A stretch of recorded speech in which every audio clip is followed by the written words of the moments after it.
Muy buenos días en este sábado 11 de julio del 2026. Agradecemos como siempre su fiel sintonía, lo que para nosotros es una motivación para seguir brindándoles un culto de oración cada sábado. Los invito a que oremos para pedir la presencia del Señor en este culto. Oremos. Padre amante y misericordioso que estás en las alturas de los cielos, santificado sea tu santo nombre. Padre amado, estamos agradecidos a ti por tu cuidado, por tus bendiciones y Padre amado por todo lo que tú haces por cada uno de nosotros. Querido Dios, en esta mañana tal vez hay algún amigo con algún problema de salud, algún problema de trabajo o tal vez algún problema familiar. Sé tú con cada uno de ellos. Padre amado, que tu brazo de amor le abrace en esta mañana. Padre amado, queremos pedirte por algunas hermanas que se encuentran delicadas de salud. Sé tú con ellas también. Padre, quédate con nosotros en esta mañana. Te lo rogamos en el nombre de Jesús. Amén. En esta hora saludamos a Yolanda Pérez, que nos dejó sus saludos a través de nuestro canal. También saludamos a nuestro amigo Luis Charrier, que nos ve desde España, a Dina Varillas de Guatemala, a nuestros amigos de Chile y a toda América del Sur. Un gran abrazo y que el Señor les bendiga grandemente. Si alguno de ustedes desea que oremos por algún problema de salud, algún problema de trabajo o algún problema de índole espiritual, escríbanos a comunicaciones@iasdn.org y agregaremos su pedido al Ministerio de Oración para que todos, como iglesia, oremos por su pedido. Muy bien, cantemos ahora juntos y alabemos al Señor.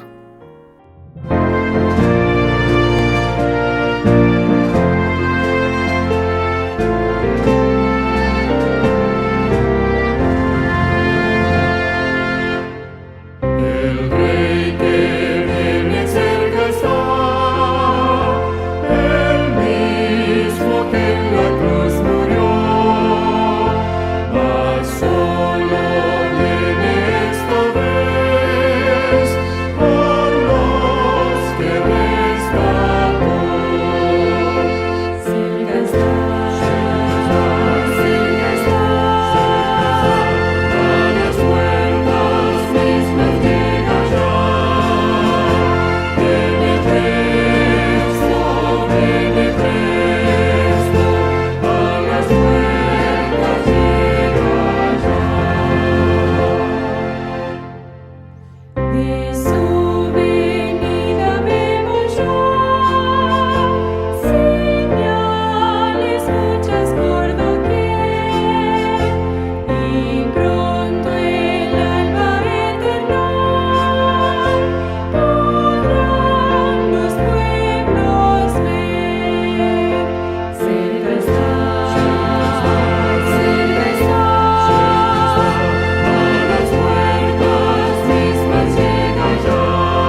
Este Cristo no quiera anunciar, Cristo muy pronto vendrá.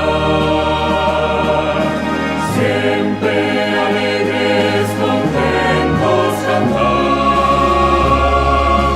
Cristo muy pronto vendrá. Pronto vendrá, pronto vendrá. Cristo muy pronto vendrá. Montes y valles, canción entonar, Cristo muy pronto vendrá. Ondas del mar nuestras voces alzar, Cristo muy pronto vendrá.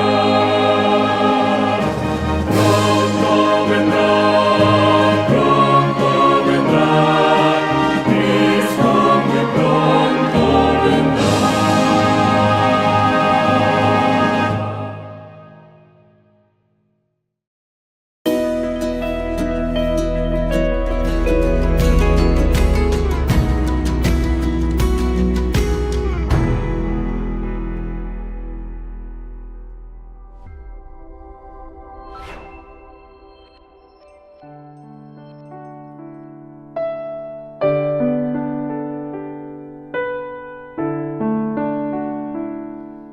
Hola, mi amigo querido, qué alegría una vez más juntos aquí para estudiar la palabra de Dios. Así como el cuerpo físico necesita alimento diario, el espíritu también necesita el pan nuestro de cada día, el pan espiritual, las enseñanzas de Jesucristo. Hoy vamos a la lección número 2 para el 11 de julio del año 2026. Y el título de la lección es El mensaje de la cruz. Sabes, mi amigo, vivimos hoy en una época fascinada por el conocimiento y la tecnología. La humanidad ha hecho cosas extraordinarias, como por ejemplo llegar a la luna. Aunque hay gente que cree que el ser humano nunca llegó a la luna, pero llegó. El ser humano de hoy ha desarrollado la inteligencia artificial que es asustadora. Yo me asusto. El ser humano ha logrado descifrar el ADN, ha logrado construir máquinas fabulosas. Sin embargo, sigue sin poder resolver los problemas más profundos del corazón humano, como por ejemplo el pecado. ¿Hay alguna máquina para evitar que tú te arruines la vida? No existe. El ser humano no puede resolver el problema, la culpa, el sufrimiento, la muerte. Bueno, en la lección de esta semana, Pablo presenta algo que parece absurdo para el mundo antiguo y que hoy también parece descabellado para mucha gente. Mira lo que dice aquí en 1 Corintios capítulo 1, versículo 18. El mensaje de la cruz es locura para los que se pierden, pero para los que se salvan es poder de Dios. Oh, mi amigo, la muerte en la cruz siempre fue considerada como algo vergonzoso, cruel y despreciable. Era una muerte planeada para los peores delincuentes. Te voy a explicar un poco la muerte en una cruz. No era una muerte simple, porque el delincuente era clavado vivo en la cruz. Ahora, lo clavaban en sus manos, y tú sabes que las manos no son partes vitales del cuerpo. Lo clavaban en los pies. Y después, clavado en el suelo, levantaban la cruz y lo dejaban colgado ahí. Claro, con el peso del cuerpo del delincuente, las carnes se rasgaban y la sangre salía. A veces salía a borbotones. Pero dependiendo de la resistencia, de la estructura física del delincuente, él podía estar ahí colgado 1 día, 2 días, 3 días, y la ley no le permitía que se le diera comida, que nada. Lo único que la ley permitía es que se le colocase un poquito de vinagre en la boca. Ahí estaba el pobre delincuente. Llegaba un momento en que él decía, por favor, ya mátenme, mátenme, no me dejen más sufrir, mátenme. Pero el pueblo abajo de la cruz lo miraba y dice, no, tú mereces. Violaste a mi hija, pues muere, reviéntate, sufre, llora. Era la muerte peor, estaba destinada para los peores delincuentes y era una muerte cruel. Y ahora prenden a Jesús y lo condenan a morir como el peor de los delincuentes, la cruz. Entonces, ¿cuál es el mensaje de la cruz para nosotros hoy? Oh querido, la muerte de Cristo en la cruz, que el mundo consideró una derrota y una vergüenza y un acto grotesco, esa muerte Dios transformó en la mayor victoria de la historia. La victoria de la justicia sobre el pecado y de la vida sobre la muerte. Con esto en mente, vamos a la primera parte de este estudio bajo el subtítulo de El Evangelio de la Cruz. Pablo afirma que Cristo lo envió a predicar el Evangelio y que el centro de ese Evangelio era la cruz. Para el cristianismo no era una simple filosofía o un sistema moral. Era la historia de un Salvador crucificado. Por eso, cuando Pablo llegó a Corinto, decidió no saber alguna cosa sino a Jesucristo y a este crucificado. Es que la cruz revela dos realidades al mismo tiempo. Primero, lo terrible que es el pecado, porque si el pecado no fuese terrible, Cristo no habría muerto esa muerte vergonzosa. Pero la cruz revela otro aspecto, lo inmenso que es el amor de Dios. Porque si el pecado pudiera resolverse fácilmente, Cristo no habría tenido que morir en la cruz. Pero si por otro lado Dios no nos amara infinitamente, tampoco habría ido a la cruz. A modo de ilustración, veamos lo siguiente. Un padre, vamos a decir, observa cómo su hijo cae a un río caudaloso. Ahora, el padre podría quedarse a la orilla explicando teorías sobre natación, pero el amor lo impulsa a lanzarse al agua para rescatarlo. Bueno, la cruz es Dios lanzándose al río de nuestra desgracia para salvarnos de la corriente del pecado que nos llevaba. Y hay algo más que es necesario saber. En el mensaje de la cruz hay mucho poder. Por eso Pablo afirmó en Romanos 1:16 lo que te voy a leer.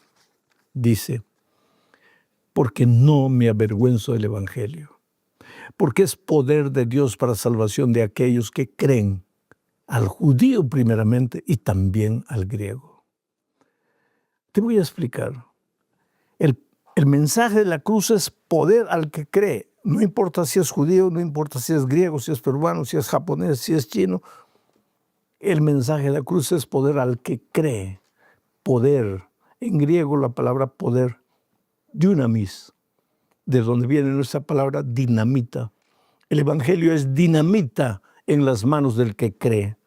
¿Y para qué sirve la dinamita? Cuando tú estás abriendo una carretera, encuentras de repente una roca que no se puede remover. Ahí colocas la dinamita, prendes la mecha, sales corriendo. La dinamita explosiona, la roca se hace pedazo y tú pasas. ¿Sabes cuál es el mensaje de la cruz? En esta vida, mientras te diriges a tu hogar verdadero, de donde nunca deberías haber salido, mientras estás en el desierto de esta vida, vas a encontrar obstáculos, rocas gigantescas que van a impedir tu victoria, tu triunfo. No tengas miedo, echa mano de la dinamita del Evangelio, el poder del Evangelio. Bueno, ahora vamos a la segunda parte de esta lección, bajo el subtítulo Necedad para los que perecen. Para comenzar esta parte, leamos primera a los Corintios capítulo 1, versículo 18. Dice así, porque la palabra de la cruz es locura a los que se pierden, pero a los que se salvan, esto es, a nosotros, es poder de Dios. Pablo aquí en este texto explica que muchos consideraban el mensaje de la cruz una locura, La palabra traducida en este texto como locura, en el original griego tiene el sentido de necedad. Incluso algunas versiones la traducen así, necedad. Nuestra versión la traduce como locura. Quiere decir insensatez, terquedad, no querer entender. ¿Pero por qué? Es que los griegos admiraban la filosofía, los romanos vivían fascinados por el poder y los judíos esperaban un Mesías conquistador, pero ninguno de ellos esperaba un Salvador crucificado, muriendo la peor de las muertes que podría haber. Por eso el mensaje de la cruz parecía absurdo, loco, necio. Querido, la cruz continúa siendo incomprensible hoy. Para mucha gente parece locura. Hay personas que, algunos dicen, la religión es para gente débil. Otros, la ciencia ha reemplazado la fe. Otros, no necesito un Salvador. Pero el problema humano sigue siendo el mismo. La inteligencia puede construir un hospital, pero no puede perdonar un pecado.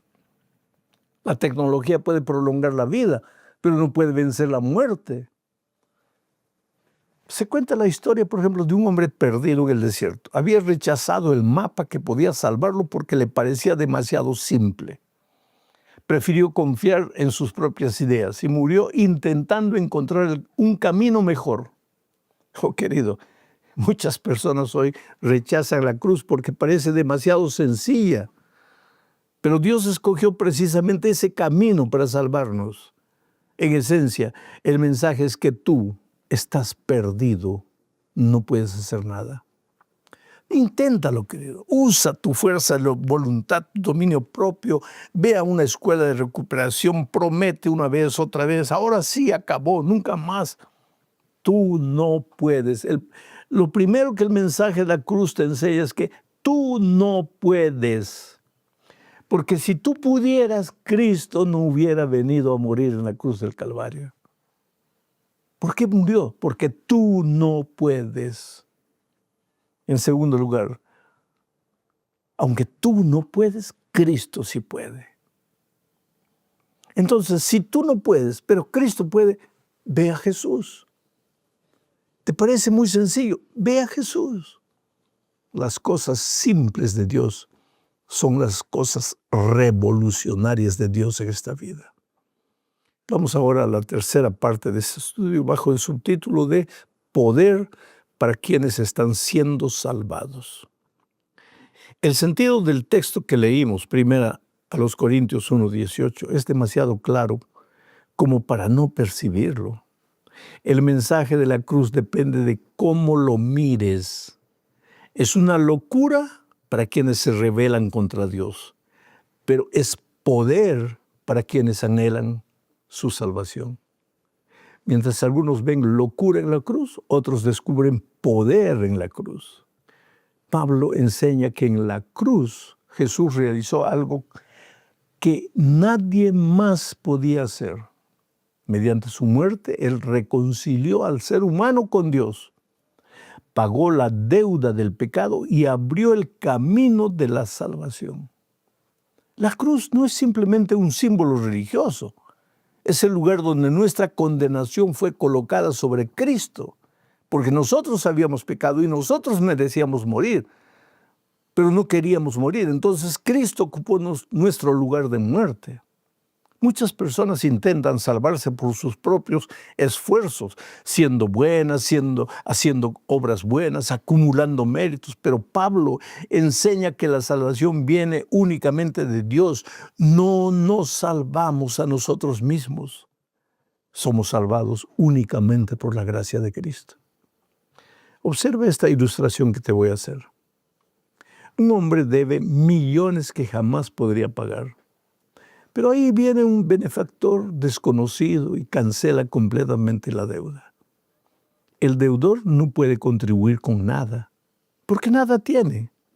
Solo le resta aceptar el regalo que el benefactor le da. Bueno, así funciona la salvación. Tú y yo estábamos condenados a morir porque la paga del pecado es la muerte. Pero nuestra deuda fue pagada por Jesús en la cruz del Calvario. Así que, aunque hayas hecho lo que hayas hecho, aunque hayas caído a lo más bajo de la vida, no te desesperes.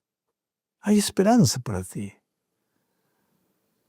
Lo único que Jesús no puede hacer por ti es abrir el corazón, porque Él es respetuoso, Él no puede derribar la puerta de tu corazón. Él te llama. Pero cuando tú dices, Señor, aquí estoy, yo no puedo, ahí viene Él y hace lo que tú no puedes hacer por ti mismo. Ahora vamos a la cuarta parte, bajo el subtítulo de Un Mesías crucificado. Quizás este sea el aspecto más sorprendente del Evangelio. Los judíos esperaban un rey victorioso, un Mesías libertador. Los griegos esperaban un sabio filósofo. Pero Dios envió un Salvador crucificado. La cruz rompió todas las expectativas humanas. A veces nosotros también queremos que Dios actúe según nuestros planes.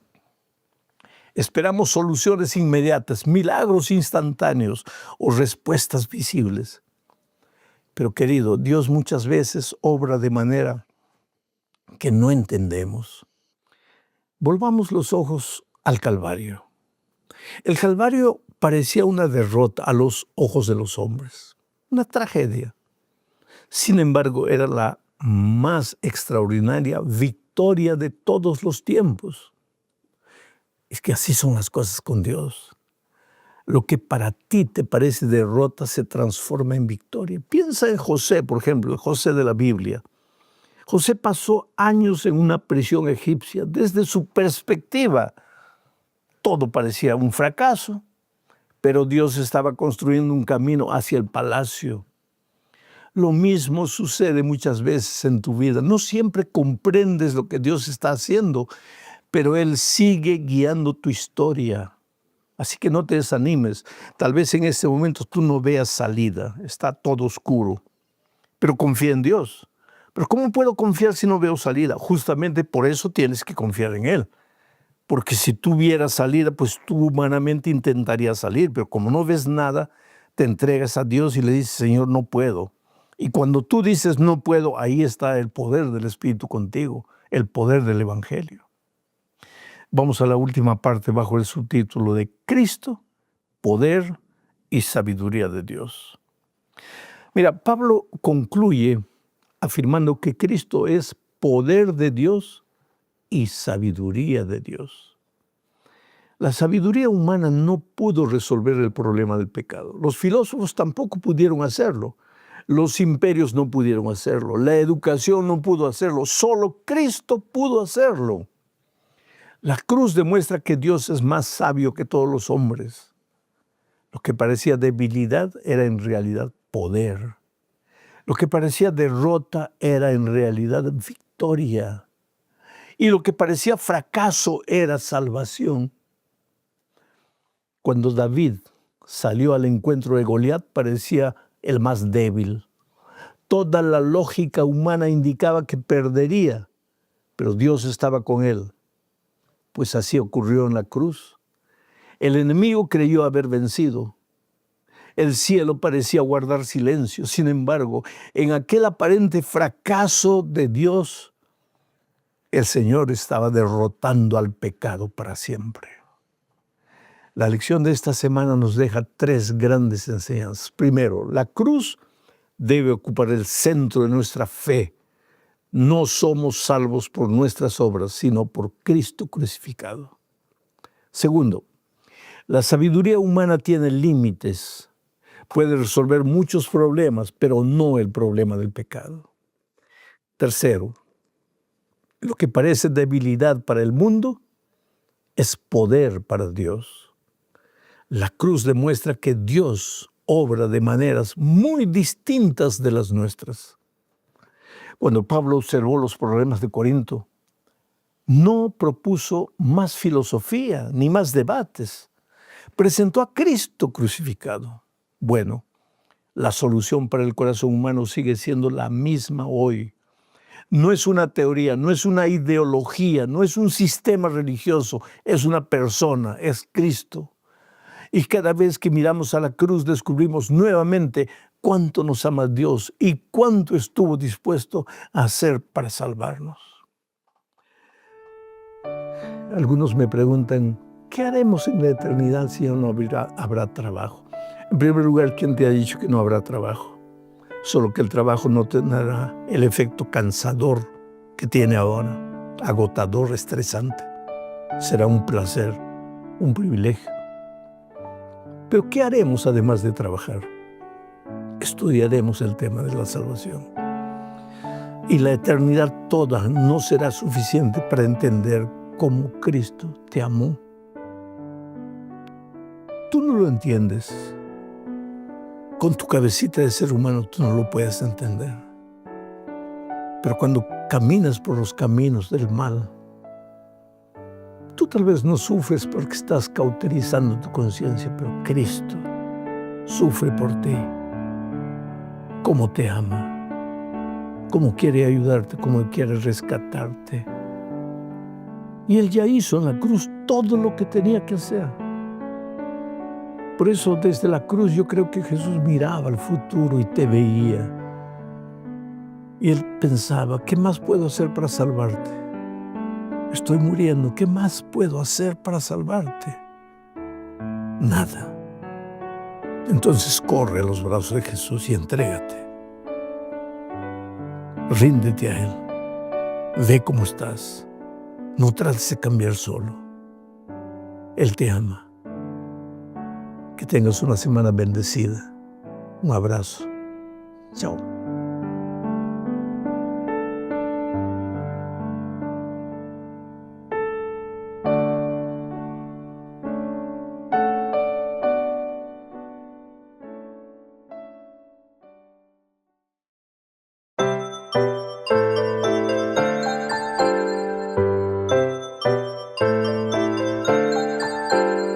Llegó la hora de adorar al Señor.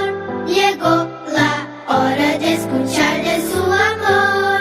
Lindas historias nos van a enseñar a siempre en Dios confiar. Llegó la hora de adorar al Señor. Llegó la hora de escuchar de su amor. Ven, amiguito, nos vamos a sentar y bien calladitos estar, prestan atención en adoración.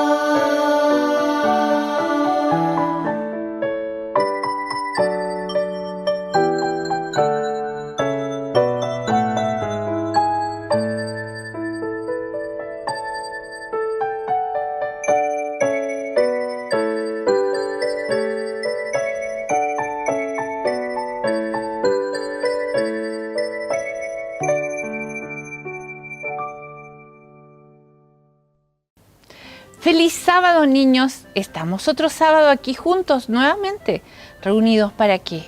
Para alabar y para dar gracias a Jesús. A través de este momento queremos siempre acordarnos y recordar que en nuestro corazón tenemos que tener el propósito de parecernos cada vez más ¿a quién? A Jesús. Bueno, hoy la historia se trata de un hombre, el más viejo del mundo. ¿Cuál será? Pero vamos a leer nuestro versículo. Dice, los días de nuestra edad son 70 años, y si en los más robustos, 80. Con todo, lo mejor de ellos es fatiga y trabajo, porque pasan a prisa y volamos. Salmos 90:10. La Biblia está diciendo que las personas viven entre 70 y 80 años. Sabemos que también hay abuelitos que viven más de 80 años. Pero este hombre más viejo del mundo, ¿quién sería? Sí, yo sé que ustedes saben, pero a ver si recordamos un poco. Adán, ¿cuántos años vivió? La Biblia nos dice que él vivió, ¿cuántos años? 930 años. Sí, y también dice que cuando él tenía 130 años, tuvo un hijo. Imagínense, y después de esos 130 años tuvo más hijos. Antiguamente las personas vivían muchos años. Ah, yo creo que ustedes están diciendo, pero ¿y Matusalén? Sí, Matusalén fue también la persona que vivió muchos años. La Biblia nos dice que él vivió 969 años. ¡Casi 1000 años! ¡Oh, qué tantos años vivió él! Ah, pero él no es el más viejo del mundo. ¿Quién creen ustedes quién es? Ustedes saben que hubo un hombre que era muy amigo de Dios. Le gustaba estar todos los días con él, hablar todos los días con él. Y la Biblia nos cuenta que ¿qué pasó? Que Dios se lo llevó al cielo. ¿Quién era él? Enoc. Y la Biblia nos dice que Enoc, cuando se fue al cielo, tenía más de 300 años. ¿Y si está con Jesús todavía en el cielo? ¿Cuántos años tiene él? Miles de miles. Entonces, él es el hombre más viejo del mundo. Claro, es una bendición tener vida. Es una bendición todos los años que Dios nos da, el día a día que Dios nos da. Queridos niños, demos gracias a Jesús porque Él nos da un nuevo sábado. Demos gracias a Jesús porque en este sábado podemos honrarlo, podemos alabarle. ¿Les parece si oramos para dar gracias a Jesús por este lindo sábado? Oramos. Gracias, querido Jesús, porque tú nos das la vida, porque nos diste un día sábado más y porque tú también nos das todos los días. Acompáñanos y ayúdanos a ser buenos y fieles hijos tuyos. En el nombre de Jesús, amén. Muy bien, niños, ahora vamos a cantar todos juntos.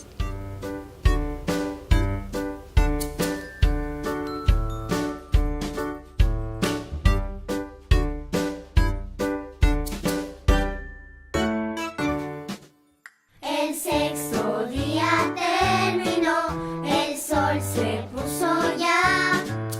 Con mi familia canto a Jesús, mi amigo fiel. Ya dejamos todo listo, recepción del sábado es. Oh, qué feliz estoy, llegó el sábado, sí. Oh, qué felicidad, es día del Señor. Con mi familia me reúno así, disfrutando del día especial. Oh, qué feliz estoy, llegó el sábado, sí. Papito y mamita, del trabajo descansan ya. Para reunirnos todos en la sala y cantar. Pronto iremos a la iglesia porque es día del Señor. Oh, qué feliz estoy, llegó el sábado, sí. Oh, qué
Tantas noches sin dormir, tantas lágrimas de angustia y soledad. Entiendo que en mí tiene que resucitar esa fe que alguna vez en mí se halló. Hazme renacer. Yo quiero renacer. Ya no quiero continuar esta vida sin Jesús. Necesito cada día de su amor. Hazme renacer. Yo quiero renacer. Una nueva vida yo quiero recibir, Señor. Yo quiero cada día entregar mi corazón, pues quiero experimentar la paz que solo tú me das. Es por eso que yo quiero renacer.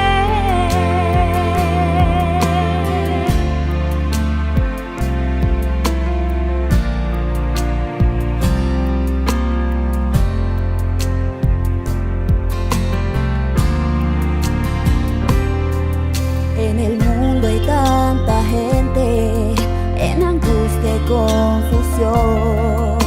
No entienden el porqué de su dolor. Desean morir, no saben dónde ir.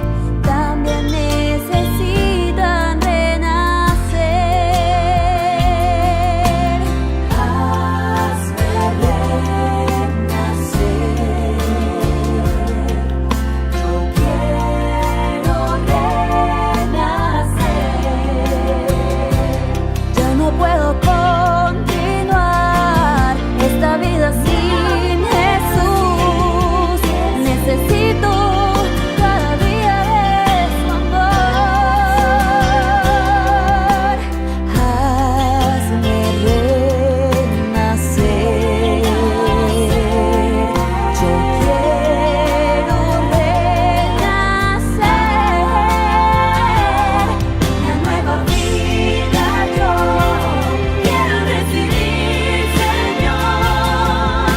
Yo quiero cada día entregar mi corazón, pues quiero experimentar la paz que solo hazme renacer, Señor. Yo quiero cada día entregar mi corazón, pues quiero experimentar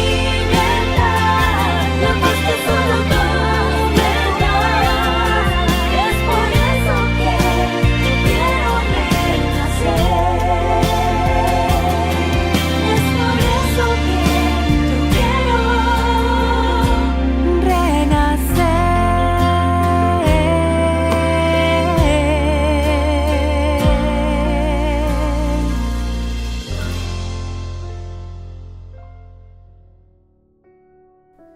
Con esta hermosa alabanza, que sin duda es un bálsamo para nuestros corazones, damos paso al sermón de esta mañana, titulado El reptil astuto, y que será presentado por el pastor Óscar López, un pastor que por muchos años nos ha acompañado en nuestro canal.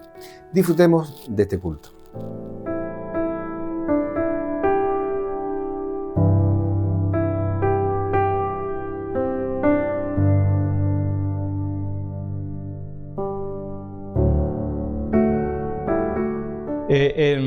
Se nos dice, y es una recomendación que se nos hace, tendríamos que ser capaces, los cristianos, al leer la Biblia, de ver en cada episodio de la Biblia el plan de redención, el hilo que de alguna forma da sentido a todo el texto bíblico. A veces utilizamos el texto bíblico como si fueran fragmentos poco relacionados los unos con los otros. A veces vamos al Antiguo Testamento y no acabamos de ver la vinculación que tiene con el Nuevo. A veces vamos al Nuevo y nos olvidamos de la vinculación que tiene con el Antiguo. Jesús dijo, si recordáis conmigo, escudriñad las Escrituras. Esto está en Juan capítulo... Es una pregunta, 5, versículo 39. Escudriñad las Escrituras, porque creéis que en ellas tenéis la vida eterna, pero ellas dan testimonio de mí. Entonces se nos dice, se nos recomienda, se nos aconseja, y es algo que ha marcado mi vida y que le ha dado sentido a mi lectura bíblica, que en toda la Biblia podamos ver el hilo conductor de la historia de la redención. La historia de la redención es que hubo un conflicto que se originó en el cielo, mucho antes de la existencia de la raza humana, cuyas consecuencias todavía, cuyas consecuencias todavía estamos viviendo nosotros hoy. ¿Estáis conmigo? Hubo un conflicto en los cielos, de ahí pasó algo en la tierra y nosotros todavía vivimos las consecuencias, cuyo punto de inflexión fue la cruz de Cristo. ¿Amén? En la cruz de Cristo nosotros tenemos paz, tenemos perdón, tenemos reconciliación y tenemos vida eterna. ¿A cambio de qué? ¿A cambio de qué? La redención es gratuita a un alto coste, que es la sangre del Hijo de Dios. Él estuvo dispuesto a entregarlo todo por nosotros y simplemente se nos pide para que creáis y para que creyendo tengáis vida eterna. ¿Y aquí estamos? Estamos a este lado de la eternidad con la certeza de que algo pasó hace 2000 años que garantiza de que nuestra vida, aunque muramos, el que está en Cristo vivirá. El plan de redención es el protagonismo de Cristo que interviene en nuestra historia para rescatarnos de algo que por nosotros mismos no nos podríamos rescatar. Así que la propuesta que yo os hago durante este sábado, ya empezando hoy, es que podamos de alguna forma ver el protagonismo de Jesús en el plan de redención. Y diréis, pues qué sencillo es, y es cierto. El Evangelio no es algo revelado para sabios, sino para niños. ¿Amén? Y si no fuéramos como niños, si no nos centramos si nos vamos siempre a lo esotérico, si nos vamos siempre a lo complicado, si siempre nos vamos a lo misterioso, es muy posible que perdamos de vista la belleza de lo simple. Y que Cristo sea protagonista de todo el relato, aunque sea simple, no deja de ser súper bonito y profundo. ¿Amén? ¿Sí? Entonces, el título general que hemos puesto a esta temática es lo más importante. Lo más importante. Y el texto en el que yo he basado este concepto es el que encontramos en Hebreos, capítulo 8, versículo 1, y me gustaría que lo pudierais leer conmigo. Hebreos, capítulo 8 y versículo 1. Y me vais a permitir que, aunque lo leamos ahora, después podamos contextualizarlo con 2 o 3 versículos más dentro de Hebreos. ¿De acuerdo? ¿Estáis conmigo? Hebreos 8, versículo 1. Qué bueno, ¿eh? Oye, espectacular. Porque además no te he pasado los textos. Y ya verás el porqué a lo largo de todo este momento. Yo voy a decir 100 textos y algunos lo leeremos, ¿de acuerdo? A mí me gusta dejar que el Espíritu vaya poniendo en mi mente. Pero mirad este texto. Ahora bien, creemos que es Pablo el escritor, el autor, el predicador de Hebreos. Dice, ahora bien, lo esencial, lo más importante, lo fundamental de lo que venimos diciendo, la esencia de todo lo que venimos diciendo es que tenemos un sumo sacerdote el cual se sentó a la diestra de Dios en las alturas. Lo más importante de todo lo que venimos diciendo, de todo el mensaje cristiano, de toda la experiencia cristiana, de todo lo que significa ser iglesia, lo más importante es que tenemos a Jesús en el cielo, a la diestra de Dios y que intercede por cada uno de nosotros. Decidme si esto no es lo más importante. Puedes olvidarte de ciertas cosas, pero no te olvides nunca a Jesús. Puedes olvidarte si este pez con escamas se come o no se come. Puedes olvidarte, pero no te olvides a Jesús. ¿Me estás entendiendo, sí o no? Hay cosas que son fundamentales para la vida eterna y una de ellas es que te conozcan, que conozcamos a Jesús. Y Pablo dirá lo más importante. Y decidme una cosa, ¿será que esta es la experiencia de los cristianos siempre? Gente que conoce más las propiedades del tomate o del pepino que a Jesús. Gente que está más obsesionado con la música o la vestimenta que con Jesús. Gente que está obsesionado con la guerra, con esto y con aquello, vacunas o no vacunas, más que con Jesús. Y Pablo nos reenfoca, nos vuelve a... escucha, no te desorientes. Si te pregunta tu vecino, si te preguntan por la calle, si te pregunta alguien que quiere saber, ¿tú en qué crees? ¿Qué le contestas? ¿Por dónde empiezas? ¿Cuál es tu testimonio? ¿Qué es lo que la gente sabe de ti? ¿Lo que comes y dejas de comer? ¿Eso es lo que salva? No, porque el reino de los cielos no consiste ni en comida ni en bebida, sino en conocer. Y yo sé que esto lo sabemos, yo sé que esto lo creemos, yo sé que incluso cuando yo lo digo hay gente que dice amén, pero el tema no es si dices amén o no, sino realmente si lo vives así o no. ¿Es tu religión algo que Cristo lo llena todo? ¿Es Cristo todo en todos, como dice Pablo? ¿O es Cristo algo más de lo mucho que crees? De hecho, lamentablemente, por ahí hay algunos que diciendo que predican el Evangelio, a Cristo ni lo nombran. Y Pablo, lo más importante de lo que venimos diciendo, mira que llevamos años diciendo cosas, ¿sí o no? 2000 años llevamos predicando, De lo más importante de lo que venimos diciendo es que tenemos a Cristo. Y en el momento en el que eso no es lo más importante, nos volvemos fanáticos y sectarios. Y somos raros. No raros porque estemos enamorados de Jesús, que eso es una locura. No es esa la rareza que la Biblia te dice que tengas. Somos raros porque a veces estamos más centrados en lo que no es importante y olvidamos lo que nos salva. Y entonces nos desequilibramos, ¿correcto? Así que lo más importante de lo que venimos diciendo, el punto principal de lo que venimos diciendo, Liber, que no es solamente para una campaña, es que siempre que predicamos, deberíamos poner a Jesús en primer lugar. Jesús dice en Juan capítulo 12, no hace falta buscarlo, pero Juan dice, y cuando el Hijo del Hombre se ha levantado, a todos, y es que al final la misión de la Iglesia, los cristianos, lo que deberíamos hacer con nuestra actitud, con nuestras palabras, es señalar al Cordero de Dios que quita el pecado del mundo. ¿Quiere salvación el mundo? ¿Qué necesita? ¿Mirar a Jesús? ¿O no?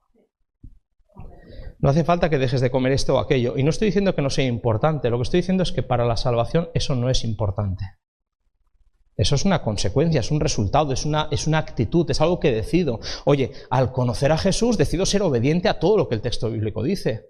Pero no empiezo la casa por el tejado, porque si no tengo un buen fundamento, si construyo sobre la arena, cuando vienen las tormentas así estamos, que las iglesias cada vez están más vacías. ¿Vale? ¿Estáis conmigo? Así que permitidme que leamos un par de versículos más preciosos en el libro de Hebreos, simplemente, es por centrarnos. Y después nos vamos a ir al plan de redención. Bienvenidos todos los que vais llegando, que Dios os bendiga. Hebreos capítulo 2, vamos a leer un versículo muy bonito, versículo 18, es el último versículo del capítulo 2 de Hebreos.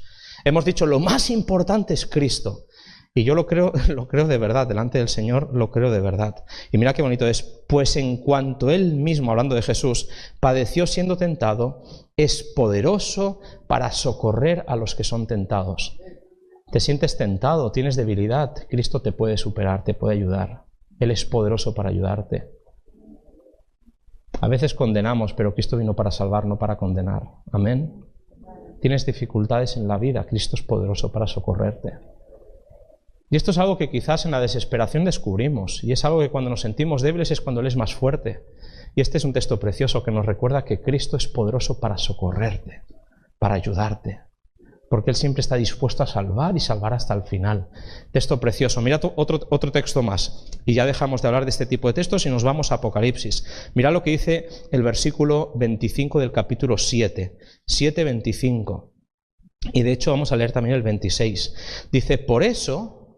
Hablando de Jesús y de su ministerio, dice, por eso puede también salvar perpetuamente a los que por Él se acercan a Dios, viviendo siempre para interceder por ellos.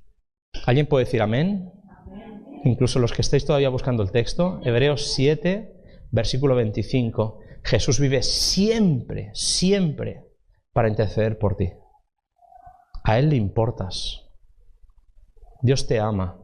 Y no es una frase que decimos los predicadores simplemente para generar un contexto. Dios te ama. Es que ni siquiera nosotros entendemos lo que eso significa. Dios te ama. Me ama a mí. A pesar de mí mismo me ama. Y vive siempre. Y esta es su misión. Él vive siempre. Él ha dedicado su vida. Y mira que es una vida eterna. Pero Él ha dedicado su vida para interceder a favor tuyo. Él quiere que seas salvo.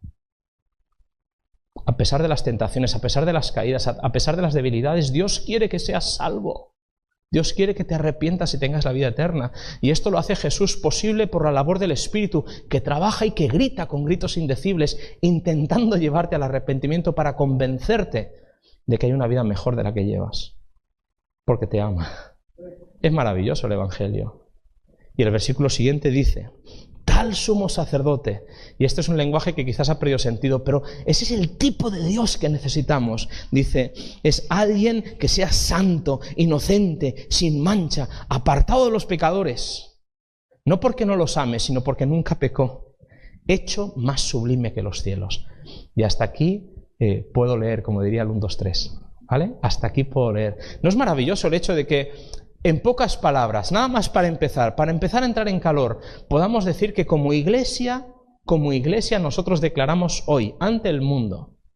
Y es fácil hacerlo aquí en el púlpito porque la mayoría de vosotros sois gente que creéis lo que yo pienso. Pero ¿no os parece que es bonito que como iglesia nos afiancemos en creer en Cristo como Salvador? Pase lo que pase, se ría quien se ría. Pero que si se ríen de nosotros sea porque estamos enamorados de Jesús, no porque somos raros. Porque raros hay muchos en el mundo, pero no todos conocen a Jesús. ¿Amén? Así que lo más importante, así presento la temática del fin de semana, lo más importante, lo más esencial es Cristo.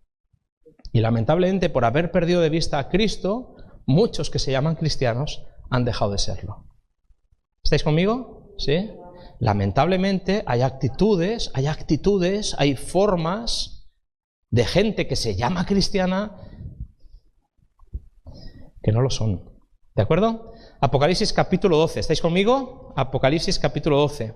Ya cuando empieza a ver que la gente cae, liber me callo, ¿vale? Pero me decís, y saludo, no sé a quién. ¿Dónde está la cámara aquí? Allá, tan lejos, saludo a todos los que me están viendo, o quizás me verán, Que Dios los bendiga también. Apocalipsis capítulo 12. Vamos a leer los primeros versículos de un texto que es clave para entender la revelación del Apocalipsis. Y hablando de la historia de la redención, la historia la entendemos como algo cronológico, ¿sí o no? La historia nosotros la vemos como algo lineal. Tiene un principio y la historia tiene un final. Es verdad que para los que creen ese final es vida eterna. Pero la historia de este mundo tiene un principio, amén, tiene un principio y tiene un final. La historia de este mundo, tal y como la conocemos, tiene un final. Cuando Cristo haga nuevas todas las cosas, ¿sí o no? Y no haya más muerte, ni enfermedad, ni dolor, porque todo aquello ya habrá pasado, y habrá unos cielos nuevos y una tierra nueva. Así que vamos a poner eso como final, pero también vamos a poner el principio. Apocalipsis 12 nos habla de ese principio, y me gustaría que me acompañarais en los versículos primeros, ¿de acuerdo? Apareció en el cielo una gran señal, una mujer vestida del sol, con la luna debajo de sus pies, y sobre su cabeza una corona de 12 estrellas. Este 12 nos hace pensar en las tribus de Israel. El 12 es un número que representa la plenitud del pueblo de Dios. Y la mujer, en la Biblia, Efesios nos dice que es la novia de Cristo.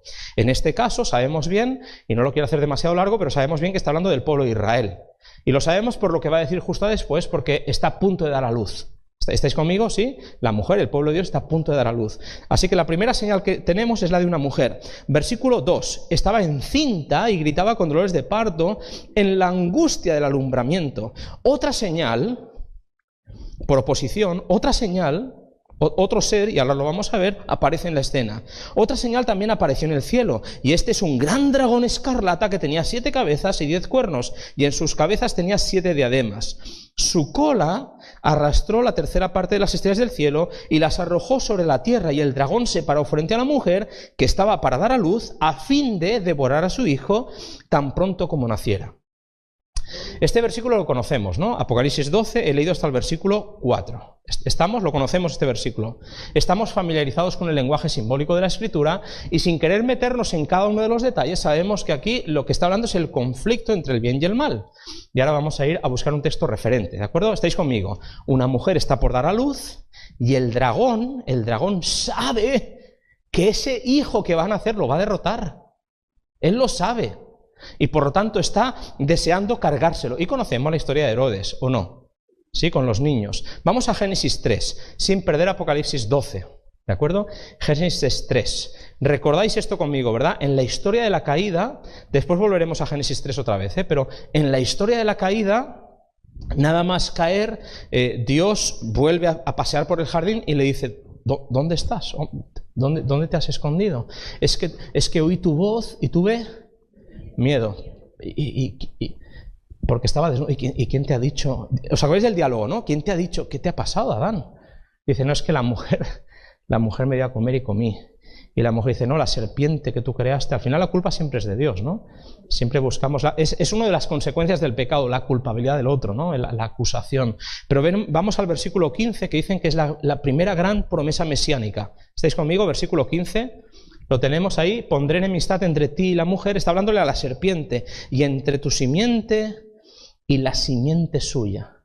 Pondré enemistad entre tú y mi pueblo, entre tú y mi gente, habrá enemistad, y esta enemistad durará por los siglos de los siglos. Llegará un momento en el que tu simiente, tu gente, tu descendencia odiará a mi simiente. De hecho, la simiente en el texto bíblico se convertirá en un singular. Constantemente se hablará en singular. La simiente, el hijo. De hecho, Pablo dirá claramente que cuando habla de la simiente de Abraham no habla de las simientes, sino de la simiente refiriéndose a Jesús. ¿Estáis conmigo o no? ¿Sí? La descendencia, los cristianos y la gente del mundo, lo diríamos así, disculpad el lenguaje, es muy bíblico, pero a lo mejor no es demasiado comprensible, pero siempre habrá enemistad, siempre habrá roces, somos diferentes unos de otros. Sus gustos no son los nuestros, su música no es la nuestra, sus prioridades no son las nuestras, ¿o no? ¿O no? ¿No nos sentimos un poco a veces fuera de este mundo? ¿Un poco, sí o no? Lo hablábamos con Liber, a veces incluso con tu propia familia. Es que cuando no compartes creencias, te sientes incómodo. En ciertas ocasiones familiares donde la gente bebe, tú no bebes. Y para mí es muy incómodo el espectáculo de ver a mis tíos bebidos. Hace ya años que esto no lo vivo, pero cuando era pequeño, las fiestas navideñas para mí eran raras. Yo me sentía súper incómodo viendo a mi gente. Y no es que yo sea mejor ni peor, simplemente me era muy incómodo porque no hay mucha compatibilidad en ciertos estilos de vida y otros estilos de vida. ¿Estáis conmigo, verdad? Así que la enemistad es entre unos y otros, pero aquí el texto bíblico nos habla de que la enemistad va a llegar a su punto clave, ¿cuándo? Cuando venga la simiente, el hijo. Y entonces dice, la simiente, el hijo, te herirá en la cabeza y tú llegarás a herirle en el calcañar, en el tobillo, en el talón. Y recordáis que esta promesa se cumple en el momento de la cruz. ¿Estáis conmigo, sí o no? ¿Estáis conmigo, verdad? No estoy hablando demasiado rápido, ¿sí? La idea es esta. Desde Génesis 3:15, desde la caída Dios ya tiene la salida. Y la salida es que vendrá Jesús, ¿sí? Y habrá enemistad. Si la enemistad es entre los cristianos y los no cristianos, imaginaos la enemistad que hay entre el dragón, que representa el odio, la ambición, el egoísmo, que representa lo peor de lo que podamos nosotros llegar a imaginar. Y mira que vemos cosas malas en el mundo. Pues este es el que lo causa todo ese mal. Y después tenemos al Hijo de Dios, que es el que causa todo el bien. La bondad en persona se encontrará con el dragón. Y el dragón pensará que en el momento de nacer tendrá una ventaja. ¿Estamos o no? Pero Dios hará todo lo posible para que ese hijo pequeño, frágil, que va a nacer de la mujer, cumpla con su misión. Y su misión no es ni más ni menos que dar su vida a favor de la raza humana. Fíjate qué bonito es esto. Estamos, ¿verdad? Apocalipsis 12 nos dice, el dragón se pone, pero el hijo vencerá. ¿Amén? ¿Estamos? Si tuvieras que elegir equipo, ahora mismo, de forma racional, si tuvieras que elegir bando, ¿qué bando elegirías? ¿El que está garantizado que va a tener la victoria o el que simplemente te ofrece 70 años de diversión, entre muchas comillas? Es que es una decisión lógica. Pero lo lógico se tiene que discernir espiritualmente. Tú tienes que tener la convicción de que lo que la Biblia dice es verdad. Por eso la vida eterna es para los que creen, no para los que tienen todo resuelto, no para los que se le han contestado todas las preguntas. Hay preguntas que se nos contestarán quizás en la eternidad, pero sin tener todas las respuestas, yo creo. ¿Amén? ¿Sabéis por qué creo? Porque me parece que es lo más bonito creer. ¿Qué otra alternativa hay? ¿En qué basamos nuestra fe si no? Y esta es un poco la lógica. Vamos a Apocalipsis 12, seguimos en Apocalipsis 12, ¿de acuerdo? Simplemente hemos querido contextualizar. Vemos el dragón y ya sabemos que el dragón viene del contexto de Génesis 3, estamos, ¿verdad? Y en el Génesis 3 ya se nos dice lo que va a pasar y en Apocalipsis 12 se nos presenta la historia ya no desde el Génesis, sino desde Apocalipsis. En Génesis la cruz está por pasar, Apocalipsis la cruz ya ha... Estamos juntos, vale. Entonces seguimos. Versículo 5, ella, la mujer, dio a luz un hijo varón que va a regir a todas las naciones con vara de hierro, y su hijo fue arrebatado para Dios y para su trono. La mujer huyó al desierto, donde tenía un lugar preparado por Dios para ser sustentada allí por 1260 días. No es mi objetivo meterme en temas proféticos, pero simplemente me gustaría que pudiéramos ver que el dragón con el hijo no puede. Así que va a centrar todo su odio hacia la mujer. hacia los seguidores, hacia los hijos de la mujer también. Y ahí hablamos un poquito, ya hablaríamos en otra ocasión, pero dice particularmente a aquellos que quieren ser fieles, a los que tienen el testimonio de Jesús, a los que quieren parecerse a Jesús y guardan los mandamientos de Dios, no de forma legalista, sino como consecuencia de un amor transformador, un corazón transformado. A esos Satanás los odia. ¿Sí? Así que si a veces tienes problemas en la vida, que sepas que es que hay un enemigo poderoso por ahí, pero que es mucho más débil que nuestro Dios. Amén. El texto sigue, dice, entonces hubo una gran guerra en el cielo. Miguel y sus ángeles luchaban contra el dragón. Luchaban el dragón y sus ángeles, querían permanecer. Y esto es después de la cruz. Esto es después de la cruz. Ya veréis por qué. Pero no prevalecieron ni se halló lugar ya para ellos en el cielo. Ya no pudieron entrar más. ¿Recordáis la historia de Job? ¿Estáis conmigo? Job 1, Job 2. ¿De dónde vienes? De dar vueltas por la tierra. Se presentó como si fuera el representante de la tierra. ¿Sí? Él se presentó como si fuera el representante de la tierra. Pero la Biblia nos dice que en el momento en el que Jesús reclamó el trono en la cruz, Satanás ya no tenía lugar. Aquí viene el príncipe de este mundo, pero él no tiene nada contra mí. Está derrotado. Ahora, dice Juan 12, ahora será levantado el Hijo de Dios. Ahora es el juicio sobre la tierra. Ahora será expulsado el dragón. Apocalipsis 12, Juan 12. Ahora, la cruz es el que marca el antes y el después. Son expulsados, quedan confinados. ¿Recordáis la palabra confinamiento? ¿Sí? Quedan confinados, están en cuarentena. ¿Dónde? Pues lamentablemente aquí, en este mundo, que es donde los recibimos con los brazos demasiado abiertos. Sigue un poquito más. Y fue lanzado el dragón, la serpiente antigua que se llama Diablo y Satanás, el cual, y esta palabra es clave, engaña al mundo entero. Fue arrojado a la tierra y sus ángeles fueron arrojados con él. Vale, hemos llegado al versículo 9, no leemos más. Fijaos que en el versículo 10 viene la palabra ahora, que es la que os mencionaba, pero hemos leído hasta el versículo 9, ¿de acuerdo?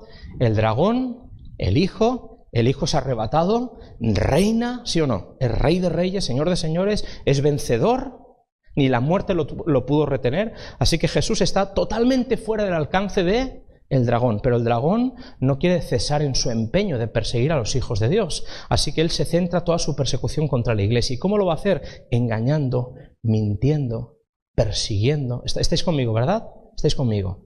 ¿Sí? El texto bíblico nos dice que él arrastra, ¿os acordáis? Una tercera parte de las estrellas del cielo. Y este lenguaje, cuando lo pasas a griego, yo no sé mucho griego, pero me dicen que lo que está queriendo decir es que es casi la mitad, un tercio, pero es casi la mitad. Cuando hablamos de las estrellas del cielo, está hablando de los ángeles. Satanás arrastró en su poder diabólico, en su engaño, arrastró, manipuló, engañó a casi la mitad de los ángeles. Y uno se pregunta qué tipo de mentira utilizaría, qué tipo de engaño, qué recurso psicológico utilizó para engañar a seres tan bonitos, tan perfectos, tan increíbles como los ángeles, a los que no conocemos, pero por lo que se nos dice en la Biblia, los ángeles son espectaculares. De hecho, se nos dice que los seres humanos fuimos creados un poco menor que los ángeles. Un poco menor que los ángeles cuando estábamos recién hechos. ¿Cómo estamos tú y yo ahora? Algunos sois guapísimos, pero en realidad, fíjate, ni la estatura, ¿me entendéis o no? La raza humana fue creada un poco menor cuando salió de las manos del Creador, recién hechos, recién horneados, perfectos, en su perfección eran un poco menor que los... Así que, ¿qué tipo de argumentos, qué tipo de falacia, qué tipo de engaño, qué tipo de mentira utilizó el dragón para arrastrar a tantos ángeles?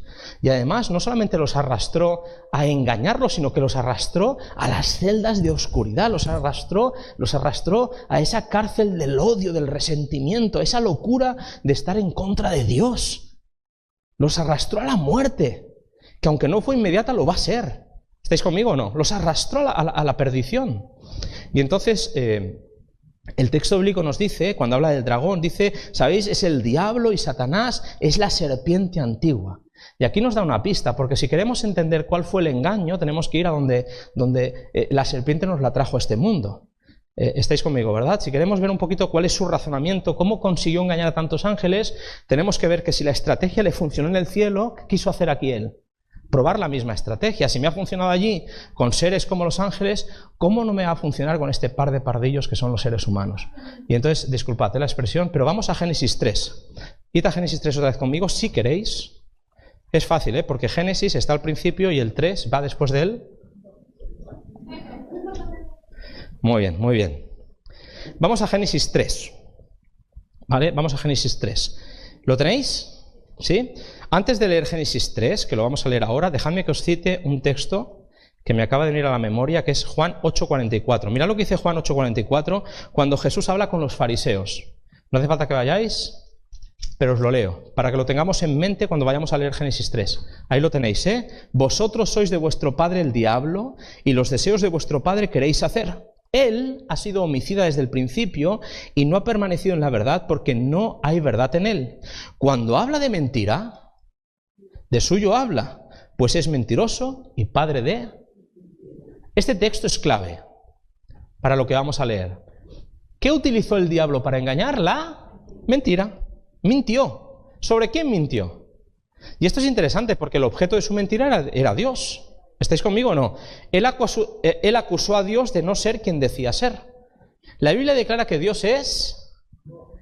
Pero los seres humanos nos hemos inventado 100.000 historias, ¿o no? En nombre de la religión, ¿cuánto daño se ha hecho? En nombre del Dios cristiano, ¿cuánto daño se ha hecho? ¿Cuánta gente hay ahí fuera que no puede creer? Porque si Dios es lo que les hemos dicho que es imposible que crean. De hecho, tú y yo, porque conocemos a Dios a través de Jesús por el texto bíblico, si no, tampoco deberíamos creer, ¿o no? Pregunto, ¿o no? Un Dios racista, que favorece a ciertas razas, un Dios que si tú le das, Él te da, pero si no le das, no te quiere. Un Dios que si te equivocas te mete en el infierno por siglos y siglos y siglos, sin fin, para siempre sufriendo por no haber aceptado. Es que hay un Dios que se describe por ahí, que es parte del Dios que Satanás acusa. Entonces lo que hizo Satanás fue coger sus cualidades, las suyas, y proyectarlas sobre Dios. Y la raza humana se las creyó. Y para demostraros esto vamos a Génesis 3 y leemos el diálogo que conocemos bien entre Satanás, la serpiente antigua, y la mujer, ¿de acuerdo? Voy a leer desde el versículo 1 y después os hago el resumen de las 3 mentiras que Satanás utilizó y que lamentablemente siguen estando presentes en el mundo en el que estamos.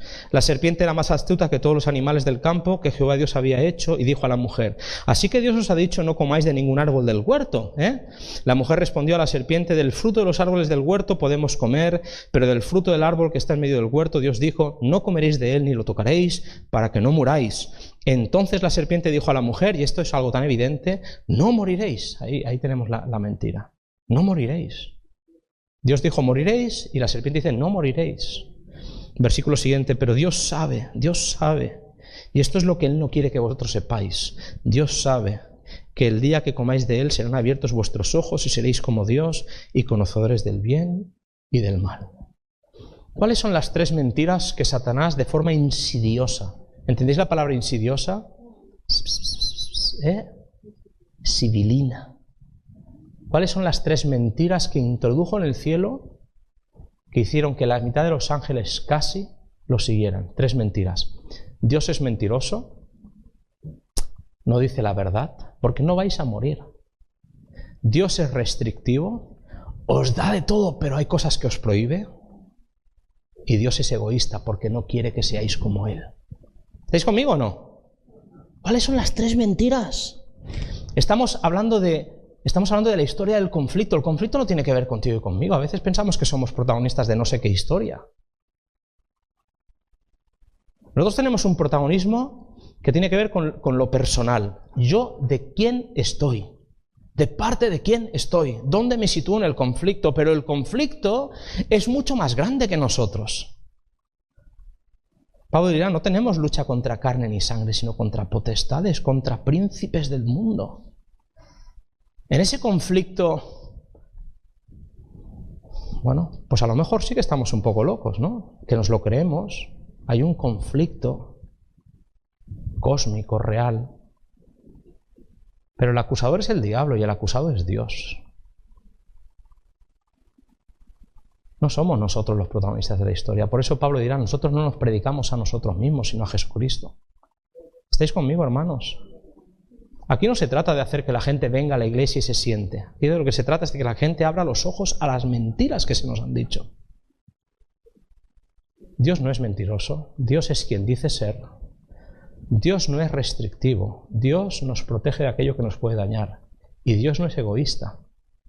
Pero Él entiende que hay cosas que Él puede hacer porque es Dios. Y nosotros simples criaturas. Pero la serpiente engañó.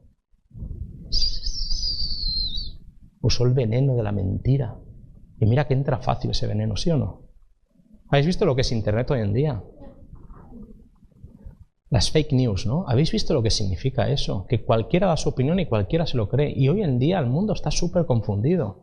Por eso hablamos de Babilonia, porque hay una confusión enorme, hay tanta mentira, hay tanta verdad disfrazada de mentira, hay tanta verdad matizada por la mentira, hay tanta mentira que parece verdad. Es una locura. Por eso el hombre fiel cierra el ruido y se centra en la verdad, porque si no te vuelves loco. ¿O no? Hay mucha mentira. Satanás sabe que le va bien porque es padre de mentira. Ha perfeccionado hasta punto increíble. Por eso el refrán español dice que el diablo no sabe tanto por diablo, sino por viejo.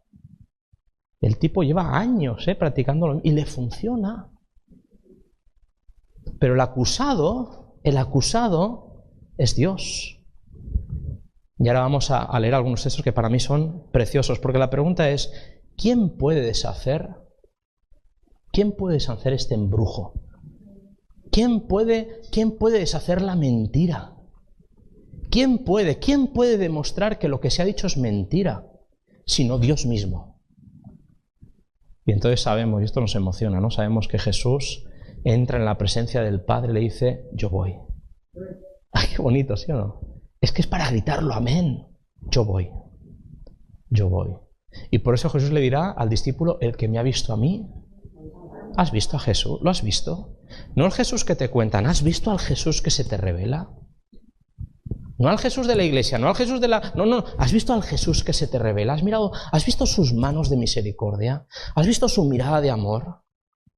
¿Has visto al Jesús que te muestra que te ama? Que vino para... El que me ha visto a mí, ha visto al Padre. Y sabéis, la mayor evidencia de que todo lo que dijo la serpiente es mentira es la cruz. ¿O no? No hay mayor prueba de amor que alguien esté dispuesto a dar su vida, no por sus amigos, sino porque aun siendo enemigos, Él estuvo dispuesto a salvarnos. Así que os leo 3 textos y con esto terminamos en esta noche. Mirad, el primero está en Hechos capítulo 10. Hechos capítulo 10. Hechos. Así que Hechos está después de Juan, ¿sí o no? Y antes de Romanos. Capítulo 10. Capítulo 10 de Hechos, el versículo 38. Mirad qué texto más bonito. Cómo Dios ungió con el Espíritu Santo y con poder a Jesús de Nazaret, y cómo éste anduvo haciendo bienes y sanando a todos los oprimidos por el diablo. ¿Veis lo que acabo de decir o no? Jesús vino para sanar, para liberar a todos los oprimidos del diablo. El diablo nos ha tenido en sus manos durante demasiado tiempo. Al que no le pilla por aquí, lo pilla por allá. Al que no lo pilla por allá, lo pilla por aquí. ¿Sí o no? Y Jesús vino para liberarnos, para sanarnos, para darnos vida eterna. Es un enemigo demasiado poderoso el diablo como para que lo resistamos cara a cara nosotros. Por eso dice Santiago, el que quiera liberarse del diablo, sométase a Dios, resista al diablo y él huirá de vosotros. Pero no cambies el orden de los factores. No vayas de machote por la vida, no, es que yo soy anciano, te vas a enterar. No, sométete a Dios. Escóndete detrás de Dios, porque Él vino para liberar, para sanar a todos los oprimidos por el diablo. Por eso el diablo lleva mintiendo mucho tiempo. En la historia de la redención, el diablo es el malo. Y tú y yo sus víctimas. Y Jesús nuestro libertador. Amén. Siguiente texto que es aún más claro. Vamos a Primera de Juan. Primera de Juan. Este libro entero es una declaración, es una oda, es un canto maravilloso a lo que es Jesús. Primera de Juan es como el culmen de una revelación acerca de quién es Jesús en realidad. Pero vamos a ver en particular un versículo, que es el capítulo 3, versículo 8. Mirad qué bonito es la última frase de este versículo. Lo leo entero porque lo tenemos en pantalla, pero mirad lo que dice al final. El que practica el pecado es del diablo, porque el diablo peca desde el principio. Esto ya lo habíamos leído, ¿os acordáis? Pero mirad lo que viene ahora. Dice, para esto apareció el Hijo de Dios, para deshacer las obras del diablo. ¿Quién sino Jesús podía mostrar que Dios es quien dice ser? Este conflicto, esta dialéctica teológica de que Jesús no es Dios, que es un ser creado, no tiene ningún sentido desde el punto de vista de la historia de la redención, porque solamente el que era Dios podía mostrar quién es Dios. No tiene ningún sentido desde la historia de la cruz, porque si pensamos en cualquier momento que Dios eligió a un ser creado para que muriera en favor nuestro, estamos hablando de un Dios que se parece mucho más a lo que Satanás dice que lo que la Biblia dice de Dios. Por eso hay que tener mucho cuidado con dónde ponemos a Jesús en el plan de la redención. Siendo Dios, dice Filipenses, siendo Dios, no consideró el ser igual a Dios algo a lo que aferrarse, sino que se despojó a sí mismo. Y tomando forma humana se hizo obediente hasta la muerte y muerte en la cruz. Es por eso que Dios le dio un nombre que es sobre todo nombre, para que en el nombre de Jesús se doble toda rodilla de los que están en los cielos, en la tierra y debajo de la tierra, y toda lengua confiese que Jesucristo es el Señor. ¿No es maravilloso esto? Así que te pregunto, ¿cuál es la esencia de tu religión? ¿Por qué estás aquí? ¿Qué es lo que te motiva? ¿Qué es lo que te hace anhelar abrazar a la vida eterna? ¿Por qué quieres ser salvo? Sino para ver a Jesús, para darle las gracias, para cantarle, para abrazarle, para escuchar su voz, para que te mire y te transforme. ¿Sí o no? ¿De quién puedes estar enamorado sino de Jesús? Que siendo Dios dejó el trono para morir en la cruz, para deshacer las obras del diablo. ¡Wow! Es que el diablo es fuerte, es poderoso, pero Dios lo es más. Dice el texto de Juan, no sé cuál versículo es, lo tengo por ahí subrayado, pero dice, porque el que está con nosotros es más fuerte que el que está en el mundo. ¿Os acordáis del texto? El que está con nosotros es más fuerte. Claro que hay gigantes ahí fuera, claro que hay guerras y dificultades, pero el cristiano se esconde en Jesús. Nunca se nos ha prometido que todo nos va a ir bien. Lo que se nos ha prometido es que Jesús siempre estará con nosotros y que Él tendrá la última palabra. Por eso somos cristianos. No somos cristianos porque seamos mejor que nadie, sino porque hemos entendido que precisamente por no serlo necesitamos a Jesús. Y el último texto que quiero compartir con vosotros, que me encanta, pero quiero que recordéis Para esto, finalidad, para esto apareció el Hijo de Dios, para deshacer las mentiras del diablo. ¿Estáis conmigo? Así que tú tienes una versión de Dios que es la que el diablo te presenta. ¿Y cuánta gente hay que ante la enfermedad, ante lo que sea, se cree esas mentiras? ¿Y cuánta gente hay que las predica desde un púlpito? Pero tienes otra versión, y Jesús vino para deshacer las mentiras del diablo. ¿Y cómo lo hace? Mira qué bonito es este texto de Mateo. Y con esto, Liber, querida, nos despedimos hasta mañana. Mirad, capítulo 12 de Mateo. ¿Os acordáis? El texto es, si estáis conmigo, Mateo 12, versículo, si lo vamos a poner en pantalla, versículo 22. No lo vamos a leer entero, pero bueno, solamente por contextualizar. Entonces fue traído a él un endemoniado, ciego y mudo, y lo sanó, de tal manera que el ciego mudo veía y hablaba. Entonces la gente estaba atónita y decía, ¿será este el hijo de David? Pero los fariseos, al oírlo, decían, este no echa fuera de los demonios, sino por Belcebú, príncipe de los demonios. Qué cabezones eran, ¿eh? Veían el milagro y en lugar de atribuirle, wow, este es el Mesías, en su ceguedad, en su orgullo, en su fanatismo, teniendo a Jesús delante no lo veían. ¿Sí? Así que lo acusaban de hacer grandes cosas que no podían negar, pero lo hacía por el poder del enemigo. Y ahora Jesús dice, oye, escucha, ninguna casa, ningún ejército que se divide contra sí mismo puede subsistir. ¿Estáis conmigo o no? ¿Qué estáis diciendo? ¿Cómo voy yo a atacar a Belcebú en el nombre de Belcebú? Es absurdo. Y entonces dice este versículo que me encanta, que os lo quiero compartir, así lo podemos poner en pantalla. Vamos a leer desde el 28 y el 29. El versículo es el 29 y con esto termino. Recordad, porque el Hijo del Hombre vino para deshacer las obras del diablo. Y mirad cómo lo hace, mirad qué bonito es esto. Pero si yo por el Espíritu de Dios echo fuera a los demonios, ciertamente ha llegado a vosotros el reino de Dios. Y ahora viene el versículo 29. Pues ¿cómo puede alguno entrar en la casa del hombre fuerte y saquear sus bienes si primero no lo ata? Entonces podrá saquear su casa. No veo caras de ilusión con este versículo, pero a mí me fascina. Jesús te dice, Satanás es demasiado fuerte, pero yo vengo para atarlo. Y cuando lo haya atado, seréis libres. Así que te pregunto, en nombre de Jesús, ¿te declaras libre, sí o no? En la historia del gran conflicto, ¿de qué lado estás?